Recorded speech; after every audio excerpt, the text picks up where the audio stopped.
Hello everyone. Jagdeep Singh नाम है मेरा। लगभग 10 साल से कोटा में हूँ। अच्छा। और बॉटनी पढ़ाता हूँ बेसिकली बायोलॉजी में। मनीष शर्मा सर जूलॉजी पढ़ाते हैं, मैं बॉटनी पढ़ाता हूँ। तो इसमें ये है कि एक तो एनसीईआरटी की बात निकल के आई है, तो बहुत सारे बच्चों को लगता है कि भाई सिलेबस कम हो गया या कम हो गया तो कैसे पढ़ाएंगे सर, क्या करेंगे।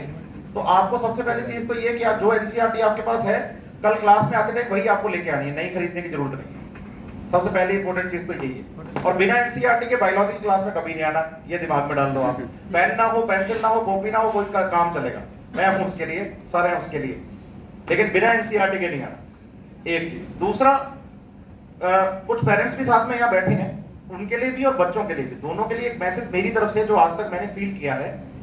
शुरू के दिनों में क्या होता है कि हम जब पढ़ाना शुरू करते हैं तो सिलेबस कम रहता है। अब बच्चे क्या होते हैं कि भाई उम्मीद होती है कि स्कूल के अंदर हमारा बच्चा जो था भाई 40 बच्चों की क्लास थी, उसके अंदर टॉपर रहा है, टॉप 10 में आता रहा है। अब शुरू के दिनों में यहाँ सिलेबस कम है, पहला टेस्ट हुआ, बच्चे के नंबर बहुत अच्छे आए, तो पेरेंट्स को भी लगता है, बच्चे को भी लगता है कि मेरा पोटेंशियल है, और वास्तव में उस बच्चे का पोटेंशियल है, इसलिए वो हमारे सामने है। लेकिन जब ये सिलेबस धीरे धीरे बढ़ने लगता है और बच्चे का बैकलॉग भी आने लगता है टेस्ट के अंदर, तो बच्चा फिर उस टाइम पे इन प्रॉब्लम्स को, जो बातें चल रही ना बार बार, कभी आपको अपनी प्रॉब्लम अपने एजुकेटर से क्लियर करनी है, अपने एजुकेटर से बात करनी है, अपने टीचर से बात करनी है। बेसिकली स्टूडेंट की प्रॉब्लम वही है कि 1 या 2 या 3 टेस्ट होने के बाद जब बैकलॉग आना शुरू होता है तो नई चीजें बच्चे को समझ आ रही है और पुरानी चीजें जो हैं उसको लगता है कि अब दिमाग से मिस ना हो रही हो। तो उस टाइम पे वो अपने टीचर के साथ जरूर उन डाउट्स को क्लियर करें। अगर आपके फर्स्ट टेस्ट में नंबर बहुत अच्छे हैं और थर्ड टेस्ट या फोर्थ टेस्ट में जाके थोड़े से नंबर अप डाउन हो रहे हैं, तो इसको आप अदरवाइज मत लीजिए। इसमें आप ये समझ लीजिए कि आपके पास अब सिलेबस जो है वो बढ़ने लग गया है। और पेरेंट्स को मैं खास करके बोलूंगा, अगर आप अपने बच्चे का पोटेंशियल देखना चाह रहे हैं तो 3 टेस्ट के बाद देखिएगा, उससे पहले कुछ नहीं। सिंपल सी बात है। और अपने आप को कंसिस्टेंट रखिए। मैं हमेशा क्लासरूम के अंदर बोलता हूं, कई बार मेरे मुंह से सुनने को मिलेगी आपको ये बात, कि मैं खरगोश नहीं हूं। खरगोश तेज दौड़ता है, हम कछुए खरगोश की कहानी सुनते हैं हमेशा। मैं धीरे चलता हूं, मेरी चीजें मेरे को धीरे समझ में आती है, मेरे को सडन चीज क्लिक नहीं करती। लेकिन इसका मतलब ये बिल्कुल भी नहीं है कि मैं अच्छा डॉक्टर नहीं हो सकता। करना क्या है, हमें कछुए की तरह कंसिस्टेंट रहना है। उसने कंटिन्यूटी मेंटेन करी थी, रुका नहीं था, इसलिए वो जीता। समझ रहे हैं मेरी बात या नहीं? तो मैं स्लो हूं, मुझे चीजें धीरे समझ में आती हैं, कम समझ में आती हैं, लेकिन इसका मतलब ये कहीं नहीं लिखा हुआ कि मैं डॉक्टर नहीं बन सकता।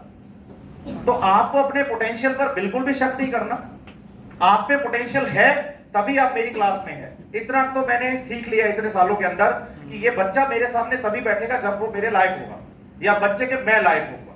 तो इसका मतलब पोटेंशियल तो आप में है, बिल्कुल है, 100% है। लेकिन उस पोटेंशियल को बनाए रखने के लिए जरूरी है कि आप अपनी छोटी से छोटी प्रॉब्लम टीचर से डिस्कस जरूर करें। शाई नेचर का बच्चा होता है, वो बता नहीं पाता अपनी प्रॉब्लम को।